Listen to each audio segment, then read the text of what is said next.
हर हर महादेव। नमस्कार दोस्तों, स्वागत है आपका हमारे चैनल पर। सावन का महीना कुछ ही दिनों में शुरू होने वाला है। ये महीना भगवान भोलेनाथ की आराधना का है, इसलिए आज हम बात करेंगे कांवड़ यात्रा की पावन कथा और इसके महत्व के बारे में। कांवड़ यात्रा जो श्रद्धालुओं की आस्था और भक्ति का प्रतीक है, सावन मास के दौरान भगवान शिव को समर्पित एक महत्वपूर्ण धार्मिक यात्रा है। कांवड़ यात्रा की शुरुआत और इसके महत्व को समझने के लिए हमें प्राचीन काल की पौराणिक कथाओं में जाना होगा। इस यात्रा के पीछे एक अत्यंत प्रेरणादायक और धार्मिक कथा है जो हमें भगवान शिव और गंगा माता के महत्व को दर्शाती है। आइए जानते हैं कांवड़ यात्रा के पीछे की पौराणिक कथा और इसे क्यों मनाया जाता है। इस कथा की शुरुआत होती है पौराणिक काल से, जब समुद्र मंथन के दौरान हलाहल विष निकला।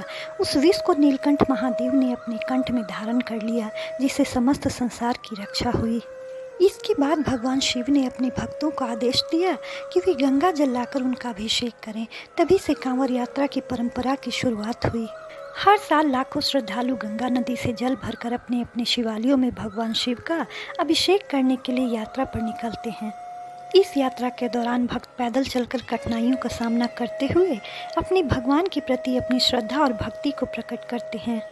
इसके पीछे एक पौराणिक कथा है। प्राचीन काल में त्रेता युग में एक अत्यंत धर्मपरायण राजा हुआ करते थे, जिनका नाम राजा भगीरथ था। उनके पूर्वज राजा सगर एक महान राजा थे, लेकिन उनके 60,000 पुत्रों को कपिल मुनि के श्राप के कारण भस्म कर दिया गया था। राजा भगीरथ ने अपने पूर्वजों की आत्माओं को मोक्ष दिलाने के लिए गंगा को पृथ्वी पर लाने का संकल्प लिया।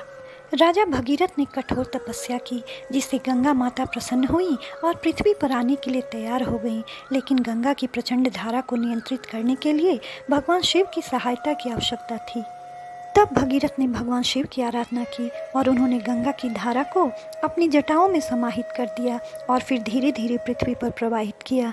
गंगा जल से अभिषेक करने से शिव जी प्रसन्न होते हैं और भक्तों की मनोकामनाएं पूर्ण होती हैं। इसलिए श्रद्धालु कांवड़ में गंगा जल भरकर शिवलिंग पर चढ़ाते हैं। इसे कांवड़ यात्रा कहा जाता है और यह परंपरा आज भी प्रचलित है। श्रद्धालु पैदल चलकर गंगा से जल लाते हैं और उसे शिवलिंग पर चढ़ाते हैं। इस यात्रा का मुख्य उद्देश्य भगवान शिव को प्रसन्न करना और उनके आशीर्वाद से जीवन में सुख, शांति और समृद्धि प्राप्त करना है। कांवड़ यात्रा की पौराणिक कथा और इसके महत्व को समझने के बाद यह स्पष्ट हो जाता है कि इस यात्रा का उद्देश्य केवल भगवान शिव की आराधना ही नहीं है, बल्कि यह एक आस्था, श्रद्धा और धार्मिक कर्तव्यों का प्रतीक भी है। गंगा जल को कांवड़ में भरकर शिवलिंग पर चढ़ाने की इस परंपरा से भगवान शिव की कृपा प्राप्त होती है और जीवन में सुख, शांति और समृद्धि का आशीर्वाद मिलता है। हर साल लाखों श्रद्धालु कांवड़ यात्रा में भाग लेते हैं और इस यात्रा के माध्यम से अपनी भक्ति और समर्पण को प्रकट करते हैं। यह यात्रा केवल धार्मिक महत्व की नहीं है, बल्कि सामाजिक और सांस्कृतिक एकता का भी प्रतीक है। इस यात्रा में शामिल होकर श्रद्धालु अपने जीवन में आध्यात्मिक ऊंचाइयों को छूने का प्रयास करते हैं और भगवान शिव की कृपा से अपने जीवन को संवारते हैं। इस प्रकार कांवड़ यात्रा हमें यह सिखाती है कि श्रद्धा और भक्ति से बढ़कर कुछ भी नहीं है और भगवान शिव की आराधना से हमें अपने जीवन में हर मुश्किल का सामना करने की शक्ति मिलती है।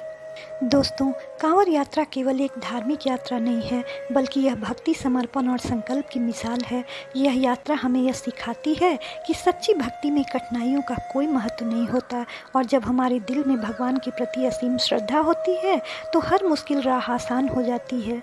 अगर आपको हमारी यह कथा पसंद आई हो तो कृपया लाइक और शेयर करें और हमारे चैनल को सब्सक्राइब करें, ताकि आप और भी ऐसी रोचक धार्मिक कहानियाँ सुन सकें।